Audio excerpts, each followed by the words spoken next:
Is podcasting even worth it in 2025? There are 4.5 million podcasts out there. Is yours gonna be lost, or are you missing out on a massive gold mine? That is what we're answering here today. So whether you're a business owner looking to expand their marketing through podcasting, or you're a personal brand who's looking to grow your audience through the medium of podcasting, this video breaks down the pros and cons, and by the end, you're gonna know exactly if and when you should start your podcast. I'm sitting down with my co-host here today to uncover just that. So let's get into it. All right, we're back. Had a little conversation today that was a little bit humbling in the marketing arena. Had a founder tell me, "You can't help me. There's nothing you can do for me." Not that we haven't heard it before, Jack, because we. Oh yeah, no, that's not the shock. That's not the shocking part at all. It's not the Yeah. shocking part. But I appreciate the directness, right? So this gentleman, Gavin, he runs a wealth or a financial advisory firm. They manage wealth, and it's under the umbrella of Northwestern Mutual. Tons of boring details that you probably don't need. But we talked because he's a referral from a client of ours, and I was talking. He gets like, hey, okay, our client's gonna intro us to him. I'm gonna get on a call with him, and I'm gonna see, hey, is there anything I can sell this guy, right? Like he can smell that from a light year away. Wasn't trying to sell him anything, and I'm really glad that I wasn't, because I got a lot of good advice. But the real kind of highlight from talking to him is I don't need to start a podcast. It doesn't even really make sense for me to do it. And meaning, like, here we have $700 million under management. We want to get to 3 billion. By the way, not a billion. I dropped the billion, and he was like, "That's not enough." Yeah, we need that Dr. Evil meme, right? We need He it. gif Yeah. and Throw billions that GIF mixed off up. over this Opus clip right now. But Exactly. but yeah, he was like, "No, we're going for 3 billion." But I mean, really, his argument, right, is, "Hey, I'll get on video. I'll be a guest on podcasts. I'm gonna have my guys at my firm or my girls at my firm start a podcast, right? And they're gonna be on camera, and I'll be on it here and there, of course. But really, we're doing it for 2 reasons. Number one is brand, right? Personal branding, right? And company branding too. And then the other is video, right? Which is like what everybody understands they have to do in some capacity now. So it was humbling, but it was very informative, because when is it that a prospect, in this case, he wasn't a prospect, he was really just a friend of a client, but when are they just real with you, right? We've had people, if they could have just said they're not going to buy in the first call, we didn't have to do all this rigmarole. This is the type of guy that is just so direct of like, I'm not hiring, like I can't hire you guys. It doesn't even make sense. Like couldn't even if I wanted to because of compliance. But Yeah. let's get down to the reality here. I get a podcast could work, right? But I don't need one yet. And here's the reasons why. But if you were going to do it for somebody like me, here's how I would do it. So it was just, man, it was like I said, I think that was the best conversation of the year so far in terms of figuring out how to position this whole podcasting thing when it comes to marketing professional services.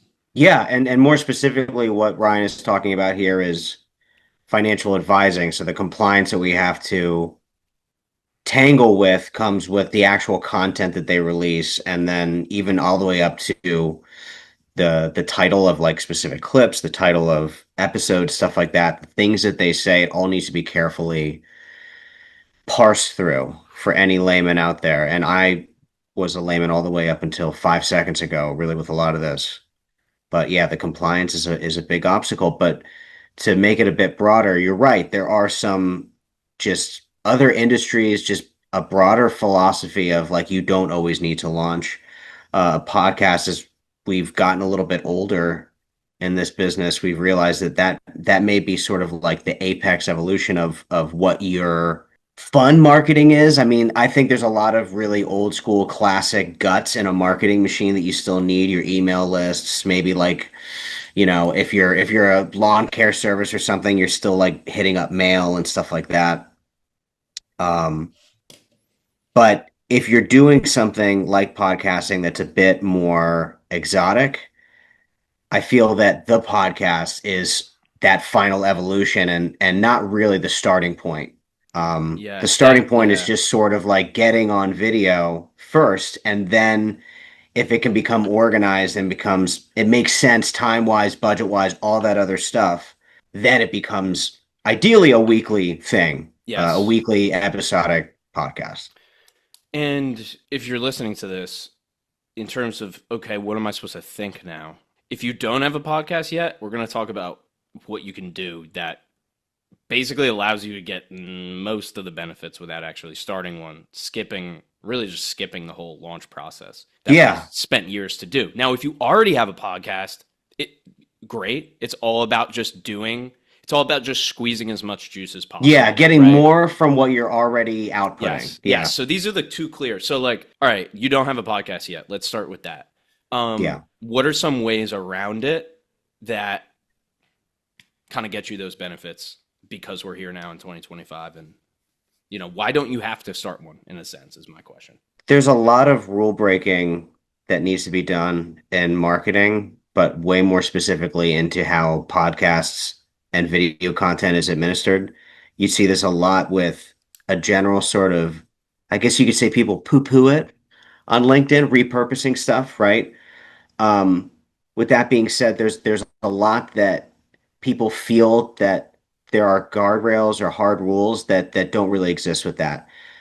Bringing it back to podcasting, having a podcast, the name, the cover art of it, the and this is episode one, two, three, four, all that organization that doesn't need to necessarily exist for you to get all the benefits that you would get by having that in the first place. So you can do that with one piece of video content that is never released.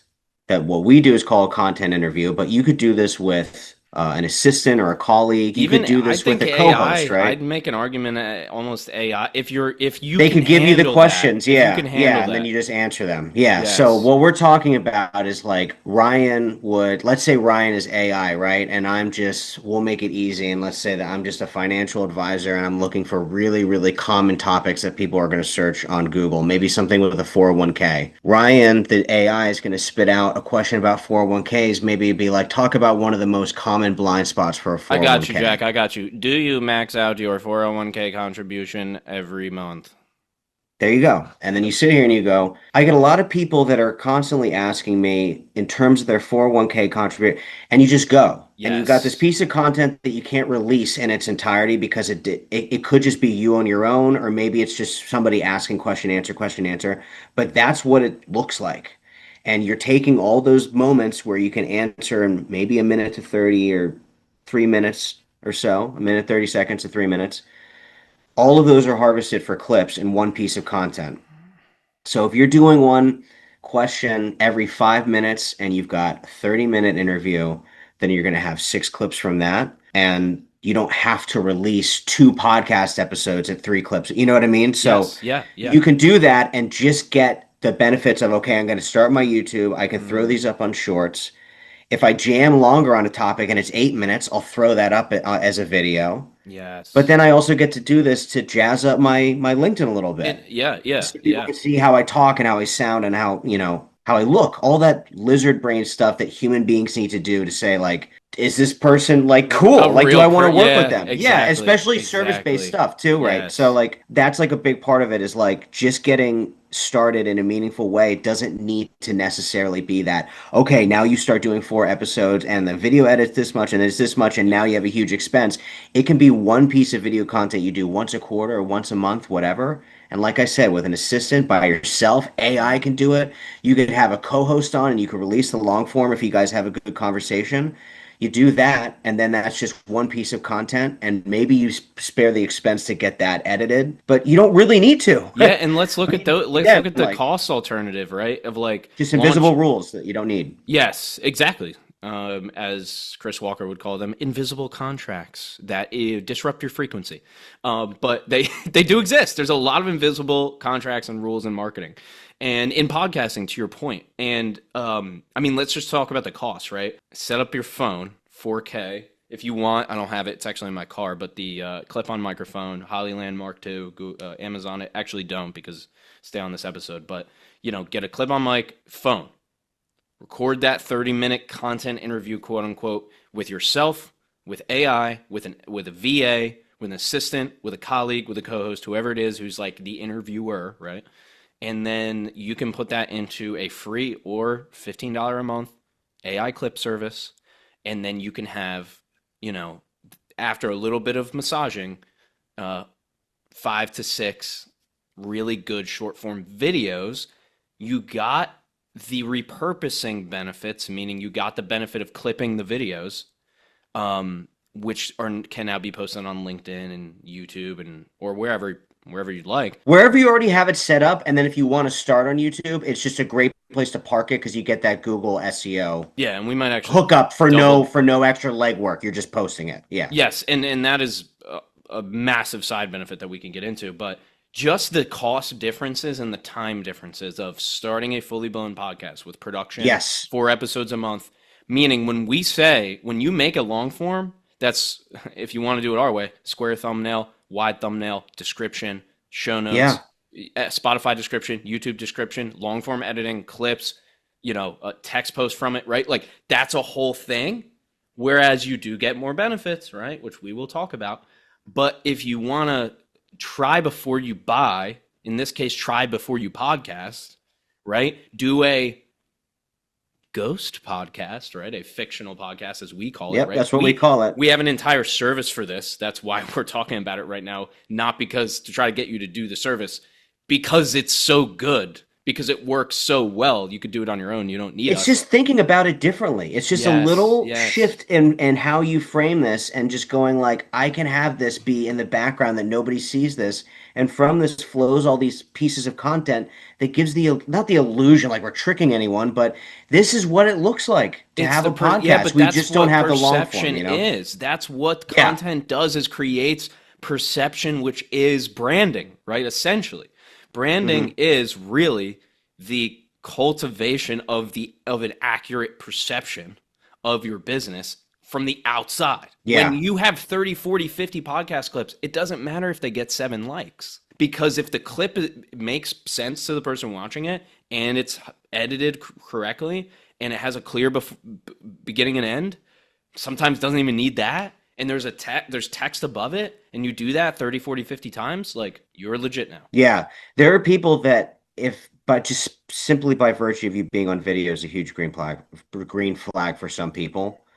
And not to mention, I feel like there's this dimension to a personal brand that doesn't get communicated very well over text. And that's just your personality, like how you talk, how you tell a joke, how you explain a concept, all this stuff, how you dress, how you look. Yes.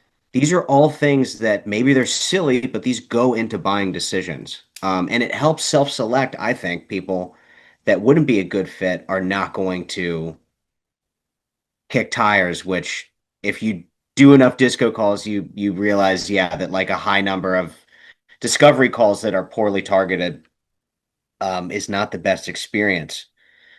So you want people that are calling that are like, I'm like super, like I'm already like right here, or I've already watched a bunch of your videos and I know where you're at in terms of whatever it may be. Yep. So having that already loaded up and skipping that whole part of the discovery call where you're trying to get to know someone, I just feel like that's so invaluable. It's just being able to transmit your personality and kind of better who you are. There's just no better medium for it. I mean, there's really not.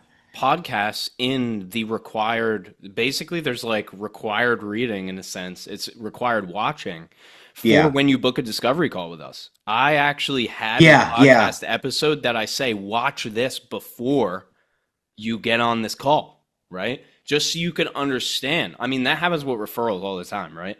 We have them from a referral, which is the best lead source in the world. Mm-hmm. But they have no idea. They trust us. They don't know us. Right? So they skipped the know and the like a little bit, and they went right to the trust, which is fine, but then you got to backtrack with the no, right? And that's what video and podcasts and all this does. But to Jack's point, you can do it in a small version with short form in your discovery process. Have a short form, have a 60-second, Hey, what's up? I'm Ryan. So excited for this discovery call. We're a company that does this, this, and this to achieve this for these people in this way. And even that, right? We have a fully blown podcast and I have like a whole email sequence, right? When you book a discovery call to Yeah. educate you so you can understand if this is right. But even just having, whether it's in the discovery call when you book or it's just on your social media, right? Gonna be massive. And so that is the use case for, hey, I don't have a podcast yet, which is Yeah.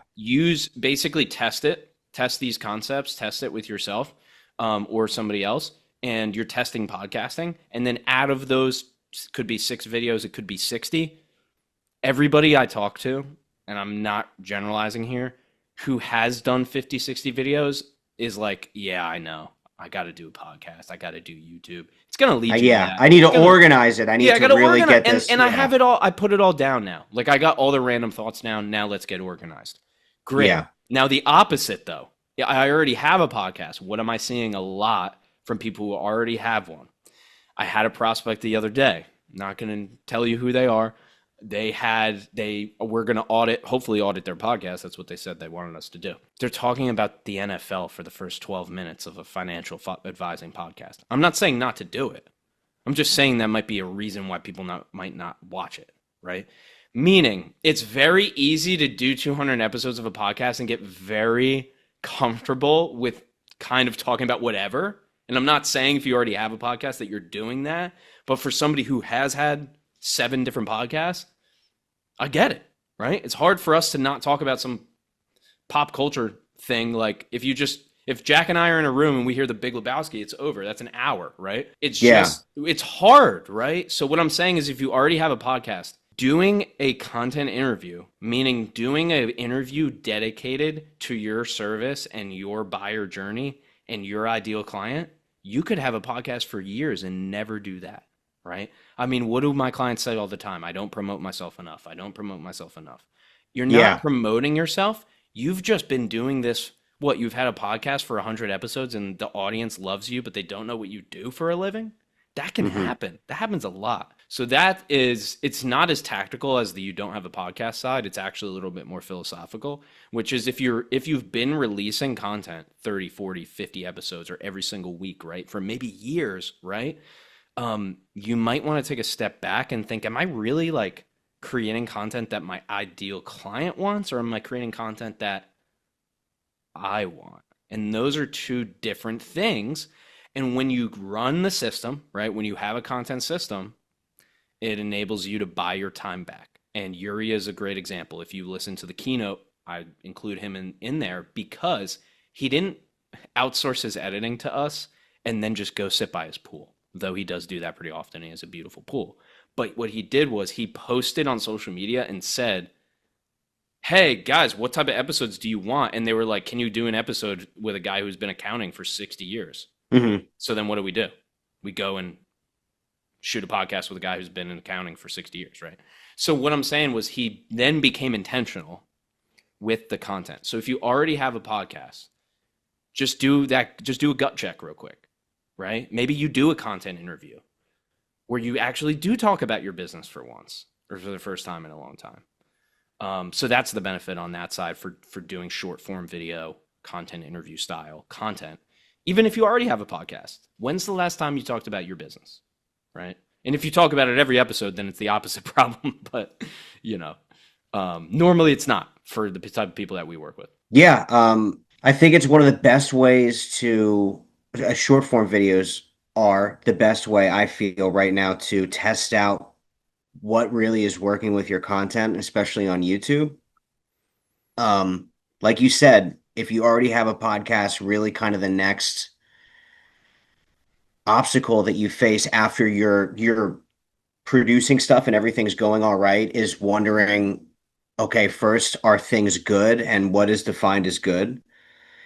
And if they aren't good, I want things to be better and how do I define better? So in general, I look at 2 buckets for that as either performance, so the actual view metrics and all the vanity metrics that people love to look at, including myself, or what you were talking about, Ryan, which is how is this like working for my business? Yeah. It kind of happens around 60, 70, 80 episodes It's like a little south of 100 episodes.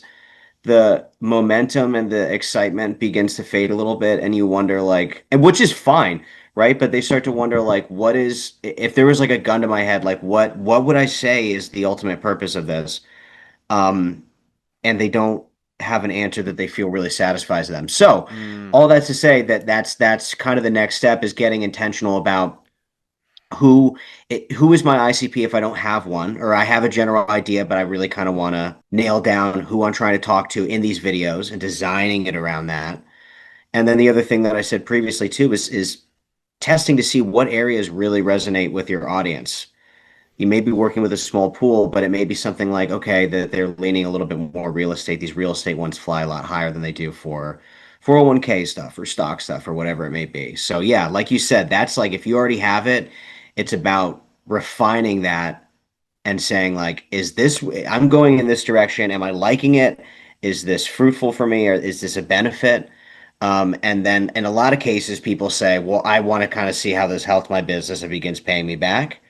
So great. We start getting more mm, intentional with the content. We look at the content. And in a lot of cases, we add stuff like a simple lead magnet that can capture people that are, just sort of like staggering in from YouTube, whether it's the shorts feature or maybe even hopefully through like a Google search, right? Like how can I blah blah blah and your video pops up. yeah. But you need to sort of have a place for them to Mm, go if they are interested, or even if they're not interested, because all of those little touch points of data are useful. So that could be the next step of evolution too, is we're doing it, but like yes. where do they go that's not my Amazon page that I sell my book? Is it an email list? Is it to sign up for another piece of content? Is it for maybe like if you're a financial advisor, like a health checklist of like a little quiz that helps put somebody in the area of whether they need financial advising or not. I don't know. But those are things you look at. You start beginning to Yes. like build it for performance, whether that's making you money or getting the best numbers on LinkedIn and YouTube.